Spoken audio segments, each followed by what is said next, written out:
서쪽으로 난 창. 오늘 들려드릴 글은 오송장군님, 박지양 시인의 수필입니다.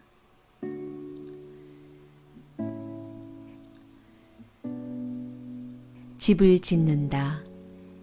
노트북을 열고 손가락 2개로 짓는다. 뾰족한 연필심이 사각사각 종이를 긁으며 글자를 만들어갈 때 내는 소리와 손맛을 포기하고 편리와 시대의 흐름에 따라 컴퓨터로 시를 짓는다. 시를 쓰는 행위는 내 속에 집을 짓는 일이라는 걸 김우란 시인의 시의 집을 열어보고 알았다. 백지의 언어의 집을 짓는다.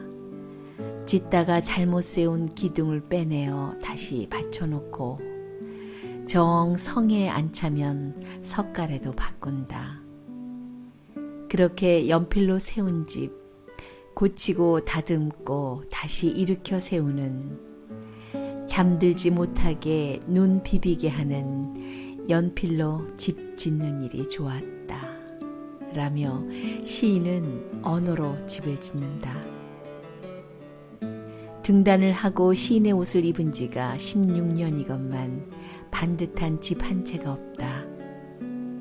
비가 새고 구멍이 숭숭 뚫린 가건물들만 여기저기 흩어져 있을 뿐 제대로 지은 시는 고사하고 한국어도 영어도 서툴러서 그때그때 하고픈 말을 다 못하고 말 잘하는 사람을 만나면 저들의 재능은 도대체 어디서 온 걸까 하며 떡하니 입을 벌리고 바라다 본다. 글로 표현할 때 틀리면 고쳐 쓰고 모르면 찾고 배워가며 쓸 수나 있지만 말을 해야 할 땐 익숙하게 쓰고 자주 쓰던 단어도 금방 생각이 나질 않아. 뭐더라? 있잖아 그거는 내 애용품이 되었다. 그나마 한국말을 할 땐 그거 있잖아 하면 그래 그거로 통하기도 하지만 영어를 써야 하는 직장에선 여간 고역이 아니다. 퇴사하는 동료에게 헤어지게 되어 아쉽다는 그 오묘한 단어를 painful, 아프다로 밥값은 내가 내겠다 대신 내가 쏜다 하고 싶을 때도 It's on me나 I will treat you라고 밖에는 그 친근한 표현을 전할 길이 없다. 가장 난감했던 단어는 정이다. K-팝과 한국 음식을 좋아하는 동료들에게 세계인들의 간식이 된 초코파이를 나눠주자 포장지에 적힌 정이 뭐냐고 했다. 그들에게는 없고 경험해 본 적 없는 사람들에게 한국인들의 아름다운 문화 정을 비지땀을 흘려가며 설명했다. 이해했다는 듯 고개를 끄덕이며 초코파이를 먹는 동료들을 보면서도 석연치 않았던 나는 언어의 한계가 세계의 한계라는 비트겐슈타인의 말을 절감하고 있었다. 한 번은 한 할아버지와 할머니 사이에 사랑이 무르익을 무렵이었다. 입사한 지 일주일도 안 된 신입사원이 저 나이에 무슨 연애야? 라며 노인의 사랑을 징그러운 것이라 했다. 얼굴이 못생겨서 직업이 마음에 안 들어서 키가 작아서 등 갖가지 이유를 들며 괜찮은 남자는 다 어디 숨었는지 내가 사랑에 빠질 남자가 없다는 그녀에게 안도현의 시 가운데 연탄재 함부로 발로 차지 마라. 넌 누구에게 한 번이라도 뜨거운 사람이었느냐를 안도현의 시로 애둘러 전하고 싶었지만 내 짧은 영어로는 전달할 도리가 없어. 사람은 늙어도 사랑은 늙지 않아. 나도 금세 40이 되고 50이 되더라 라고 했다. 내 말이 채 끝나기도 전에 본인은 늙지 않을 거라며 뭐가 그리 우스운지 혼자서 식탁까지 두드려가며 까르르 웃었다.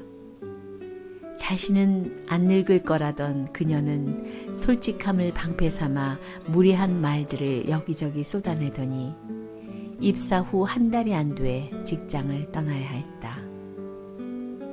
한 달 가까이 매일 얼굴을 마주하던 그녀가 떠났지만 그 누구도 섭섭해하거나 안타까워하는 사람이 없었다.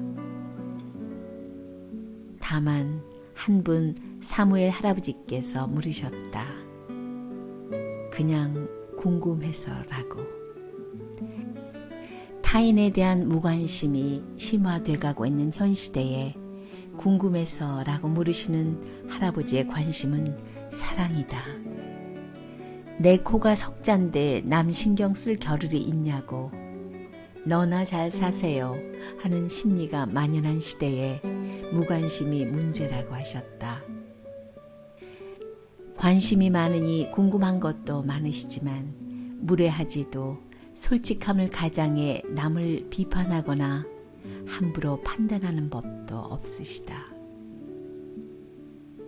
190cm가 넘는 큰 키에 짧게 깎은 은발머리는 8:2 비율의 가르마로 단정하게 빗어넘기셨고, 많이 작지만 엷은 회색 눈동자는 잘 다려입으신 셔츠와 바지 못지않게 날카롭고 힘이 있으시다. 긴 얼굴에 어울리는 긴 매부리코 밑으로 유난히 짧고 작은 입술은 할아버지의 매력 포인트다. 코 밑과 턱 주변은 언제나 깔끔하게 면도를 하시고 솔향 은은한 애프터쉐이브 하나로 패션을 완성하고 다니신다. 할아버지는 가수로서의 재능도 뛰어나지만 미모로 국위를 선양하고 있는 BTS의 뷰나 슈퍼맨 역을 했던 헨리 캐빌이 울고 갈 미남이시다. 그런 할아버지께서 솔향을 풍기며 모습을 드러내시면 인자하지만 예리한 눈빛으로 주변을 한번 쓱 훑어보신다. 빌딩 내에 문제점이나 도움이 필요한 사람은 없는지, 식사 시간에는 제일 먼저 나오셔서 다들 자리를 잘 찾아가는지, 타고 오신 휠체어나 워커가 통행에 지장이 없도록 세워졌는지 살피시고, 모두가 안전하고 즐겁게 생활할 수 있도록 배려하신다. 모두가 앉았다 싶으시면 그때사 당신의 자리를 찾아가시는데 20개의 원형 테이블 중 선호도가 높은 입구 쪽에서 제일 먼 곳의 테이블을 찾아 입구 쪽을 바라보며 앉으신다.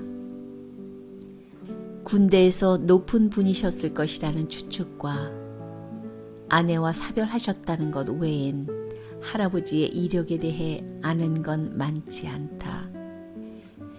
군인이었다는 할아버지의 계급이 뭐였을까 궁금해하면 어제는 이미 지나갔고 내일은 불투명하지. 나는 다만 오늘을 사는 사무엘이다 라고 대답하신다. 계급장, 명함 모두 떼고 들어오셨지만 스스로 빛나는 천체의 밤하늘의 별처럼 반짝이는 언행을 보며 확신했다. 할아버지는 별이 5개, 오성 장군님이심에 틀림이 없다고. 직원들을 대하실 때는 반드시 Excuse me, miss 또는 Thank you, miss 등을 일상생활에서 듣기 힘든 경칭을 사용하시고 함부로 대하지 않으신다. 언제 어디서 누구를 만나든 다정하게 대하시고 진심을 담아 인사하신다. 누구에게나 가시를 들어 보이시는 할머니 메리에게도 밝고 다정한 목소리로 굿모닝 하시고 어제 다친 발목은 좀 어때요? 라고 물으신다. 그럴 때면 누구에게도 받은 적 없는 진심 어린 인사를 받은 메리 할머니 입술은 뾰족한 가시 대신 향기로운 꽃잎을 꺼내 보여주신다. 관심을 표하시되 과하거나 불편하게 하지 않으시고 어느 누구도 차별하지 않으신다. 너무 검소해서 초라해 보이는 할머니 캐롤에게 우리 모두가 당신처럼 아껴 쓰고 오래 쓰고 살았으면 지구를 살리자고 소리치지 않아도 될 것이라 하시고, 과거의 상처에 붙들려 사시는 할머니 에오프릴이 본의 아니게 던진 말, 네가 어디서 왔건 네 나라로 가버려 했을 때 에오프릴이 네게 한 말이 아니라고 하더군. 그래도 마음이 아팠지 하시며 입주자 회의를 열어 후속 조치를 취하신 분도 사무엘 할아버지였다. 시대와 문화, 연령에 따라 다르고 개인적 취향에 따라 다른 것이 미의 기준이다. 할아버지는 아무리 후한자를 들이대어 봐도 미적 기준과는 거리가 있는데도 불구하고 보면 볼수록 사람을 끌어당기는 미남이시다. 잠언 말씀처럼 경우에 합당한 말로 은쟁반에 금사과를 올려놓으시는 언어의 연금술사다. 언어가 의사소통의 수단을 넘어 인간 존재의 바탕이라고 봤던 실존주의의 철학자 하이데거는 언어는 존재의 집이라 정의하지 않았던가. 존재의 집이며 관계를 만들고 삶을 짓는 언어는 입술로 그리는 자화상이요, 타인의 눈으로 그리는 초상화다. 마법 같은 포토샵 기술도 변장에 가까운 화장술로도 그릴 수 없는